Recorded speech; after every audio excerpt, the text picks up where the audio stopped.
Hi guys, and welcome back to my channel. So I'm in the kitchen today and I'm going to cook us some southern fried collard greens. So y'all come along with me and I'll show you exactly how I do it. I learned this from my mother Dort. We used to grow collards on our farm there in Lumberton, Mississippi, and we had collards nearly every day of the week. So my mother cooked them all different ways, and this was my favorite way, was the way that she fried them. So let's get busy. So I'm going to show you what I started with. Now if you have a garden and the frost just fell on your collard greens, of course you want to go out and pick them now because they'll be at their most tender. But I don't have that luxury, so I went to the store and I bought a 1 pound bag of collard greens. They were on sale 2 for $5. I have 2 pounds of collards, and even though they're supposed to be clean, I look through them and clean them anyway. And then these had a lot of these thick stalks in them, so I went ahead and removed all of these tough stalks. So I have my beautiful collards here, all nice and clean and ready to fry. So I'm going to start out with a few slices of bacon, because we definitely want to season it with some good old bacon grease. Now if you were like my mother, she would have had an aluminum pan sitting right here with grease written on the front. And that's where we would get our bacon grease from, but I don't keep that on my stove, so I'm just going to fry up some fresh bacon here. And this is what we're going to get started with. Let me see if I can separate it. I don't want to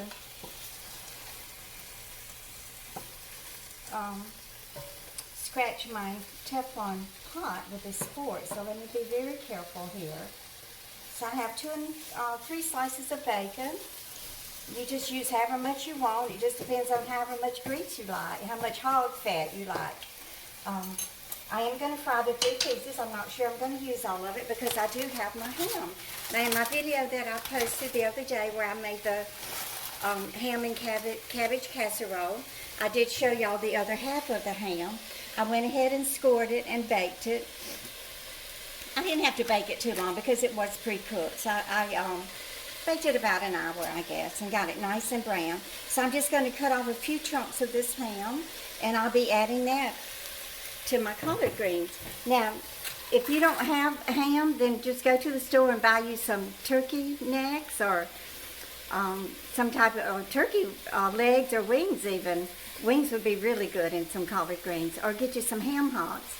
But you'll have to prepare the ham hocks first. You'll need to boil them in some water for, I guess, a couple hours until they get good and tender and start falling off the bone. So I probably would have bought the ham hocks or salt pork or something like that, but I didn't need it because I have this beautiful ham that was gifted to me by the apartment management here where I live. Y'all, it's really nice weather today. I need to go outside and need to check on our girls out there, all of our chickens. The last time I went out there, it had just snowed, and of course they were all inside the coop. I still haven't gotten any of those fresh eggs.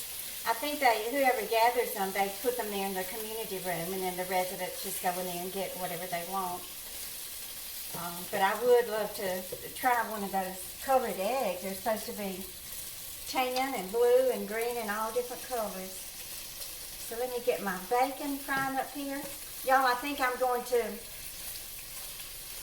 if I wasn't on keto, I would make me a bacon, lettuce, and tomato sandwich, but I can't be eating the bread while I'm doing keto. I'm not doing keto 100%. I'm kind of on a modified keto, and you can tell that just by watching my cooking and my videos that I do eat a few carbs, but I'm combining the keto with the 1 meal a day plan. And I have kind of stuck at 183 pounds. And one of the reasons for that is because I'm not getting out and walking and exercising. You know, you got to move it to lose it, right? So my bacon grease is ready. See? Got me a lot of smoke going on in here. So I have 1 onion diced, so let's go ahead and start sauteing the onion. saute my onion and garlic together because I find that the garlic browns faster than the onion. So how do y'all brown your onions and your garlic? So in the garlic, I have about, I guess about 6 cloves of garlic, and you can mince it or dice it or however you want to do it. I love garlic, so I leave it kind of big. I reckon I could cut it a little bit smaller than this, a few pieces. I'm afraid I'll snip the plastic on my gloves and I'll end up with plastic in my belly. Y'all, I saw an article on the internet about this woman. For years and years, she just had this terrible pain in her stomach.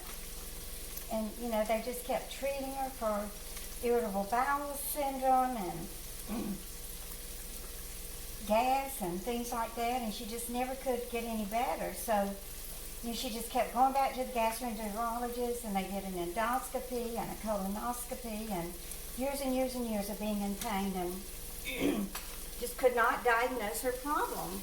So she finally convinced the doctor to do surgery on her. Y'all, he cut her open and found a little edge of pieces that you get whenever you order from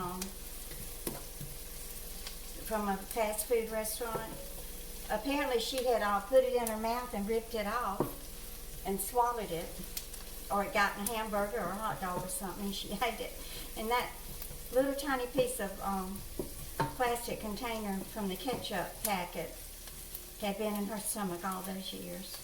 They removed it, she healed, and she lived a happy ever after life, I assume. Okay, so these are getting nice and brown.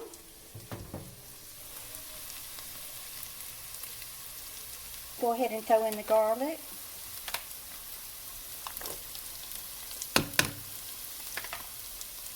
Every little morsel of it. Don't want to waste anything. I am so blessed and so thankful for this apartment complex. They gave me a big turkey for Thanksgiving. I haven't even cooked it yet. So I may cook it for New Year's. If I do, I will record it. Let me show it to y'all. They brought that over for my Thanksgiving meal. Big old, like a 20-pound turkey. Look at that thing. Isn't it huge? Young turkey. Oh. So they just provide us with food. Like I said in my other video, they bring us 2 bags of food once a month. And then for holidays, we get an extra. And I got this ham for Christmas, the turkey for Thanksgiving. I wonder if they're going to give us something for New Year's. Probably not, because it's not that much of a holiday. You know, I'm going to go ahead and start frying my collard greens because the garlic and onion can go ahead and brown as my collards brown. So I'm just going to take handfuls at a time and put it in this bacon grease and just start frying my collard greens just like my mother Dort used to do back in the 50s and 60s.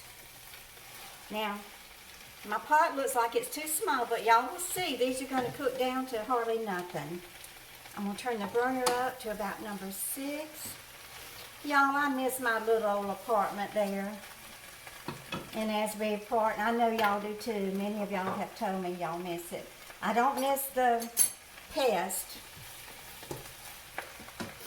and the rodents, and I don't miss that kid upstairs playing his games, all the shoot 'em ups and everything all day long. But I miss my little apartment size gas stove. And I miss the coziness of it and the quaintness of it. This is a beautiful, very modern apartment, and God did bless me with my name being chosen. They have some kind of lottery or something. I don't know how it works. I have no idea how it works. I guess they put your name in a computer, and if your name is drawn or whatever, then you have a chance to apply for the apartment. It's not easy getting an apartment like this, especially.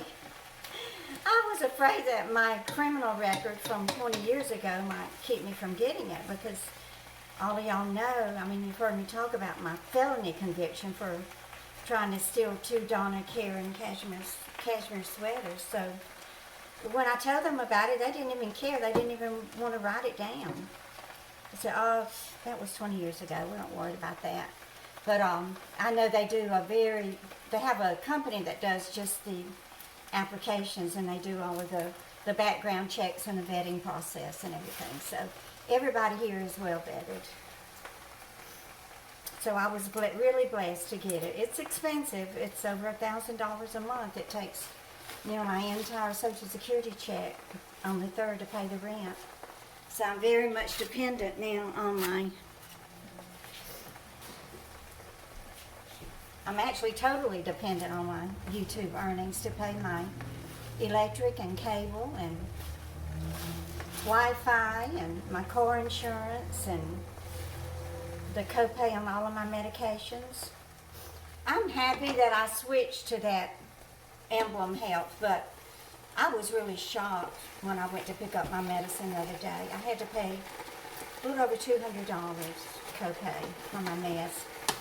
Now that is a 3-month supply. But when I had that United Healthcare through just regular Medicare, I had to pay some copay, but nothing like that. Now I do take name brand Synthroid because I just cannot, my body can't process the generic levothyroxine. It just, I get the weirdest feeling in my head, like I'm floating or sinking or something. So I do have to pay extra to get the Synthroid name brand.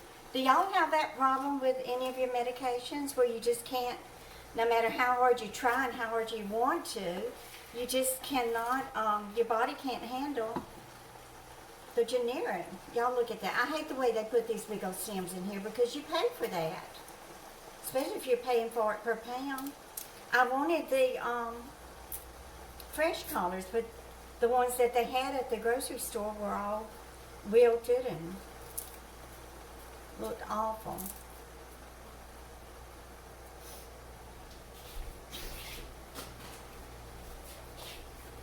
So we frying our collard greens here up in New York City. Y'all remember that hot sauce commercial? I think it's Texas Pete or something like that. They eating that hot sauce and that guy goes, where's that hot sauce made? And he goes, or he looked on the label, I can't remember, it's probably been 30 years since I saw it. He goes, New York City? Of course, my favorite is Tabasco, but it's gone up in price. I am trying to cut corners. I went to the store just to buy the stuff to make a few cooking videos, and it was $40. Just for the collard greens, I bought eggs. I'm going to make a cake. So I bought eggs, flour. I just bought a 2-pound bag of sugar because I'm not really eating that much sugar. I just wanted enough for the cake that I'm going to make on video. And then I bought, let's see. I had to buy the onion. I'm going to make ham and potatoes au gratin.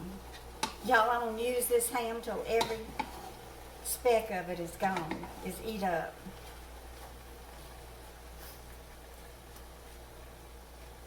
So I bought the potatoes, and y'all, these potatoes are on steroids. Look at here. Do they shoot vegetables up with steroids too, like they do the chickens? Oh, Lordy. I don't understand it. I mean, why do you need to grow such humongous potatoes? So the recipe that I found the recipe on the internet, it called for 4 Idaho potatoes, but these are so big, I'm just going to use 3. So I'm going to let these fry, and I'll pause you and I'll be right back. Okay guys, so I think these have fried long enough. You can see that my onions and garlic are all nice and brown. So we're going to add our liquid, and then we're going to let these simmer for about We'll start at 30 minutes. I don't want them to be soggy. I want them to have a little bit of body to them.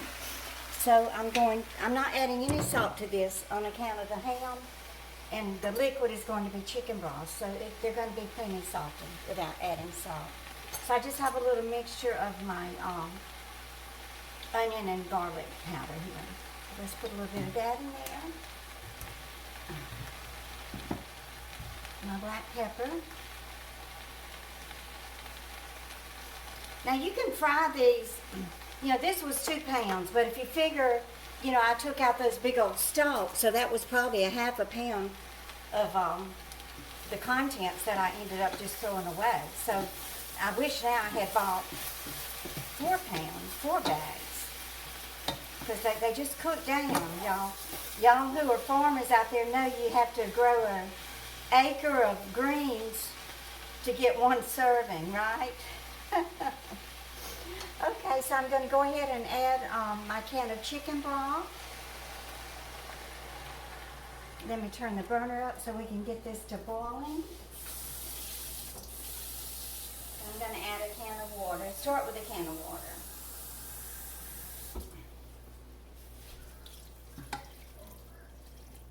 And we'll get this to simmering, and let me add some more black pepper. And then I'm going to add some Cholula hot sauce. I bought this at Dollar Tree for $1. And my mama and daddy always kept a little bottle of pepper sauce. And it had a little tiny hole in the top of it, smaller than this one, but it had a plastic part that you could remove. And then she would refill it with the hot peppers and the vinegar. And then, of course, my secret ingredient, Lee and Perrins Worcestershire sauce. Just give a few shakes of that, and that will flavor it up so beautifully and so nicely. So I have about a cup of my ham chunks here. I'm just going to start with a few pieces on account of it being so salty, and the chicken broth having salt in it. I don't want my greens to be inedible. I can always slice me some ham, right? To eat with it.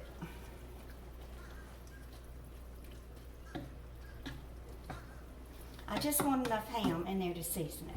It's got the fat from the bacon.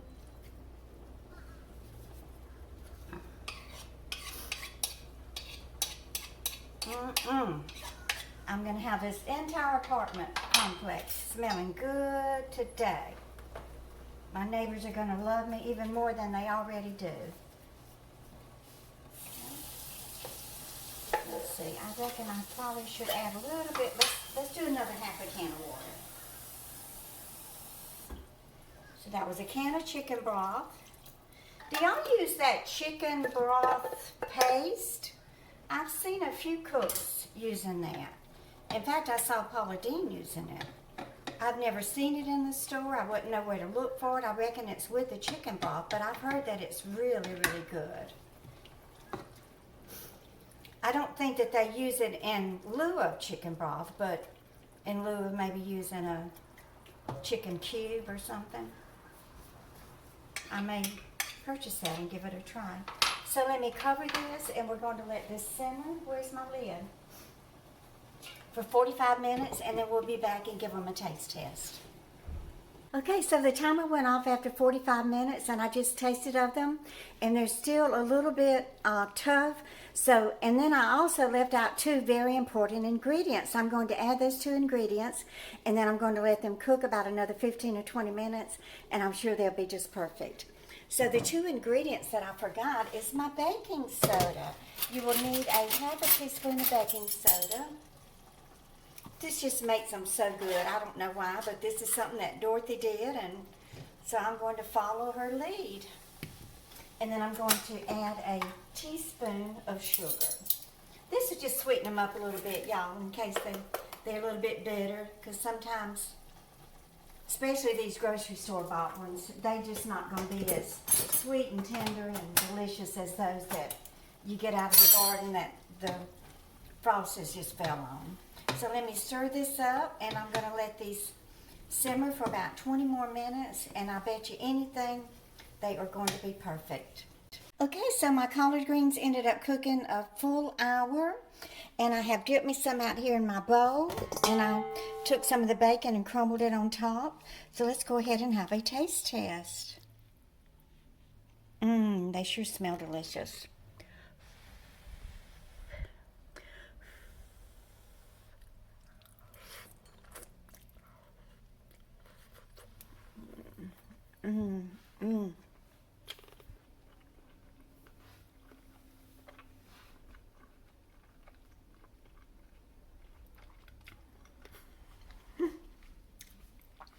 That's a big bite, y'all. Oh, they're so good. Oh. Y'all, I tasted them before I added the baking soda and the sugar. And man, did that ever improve the flavor. So I will leave the recipe in the description below. Y'all, please give me a thumbs up and share my videos with your friends and family. And y'all just keep on coming back. Bye, guys.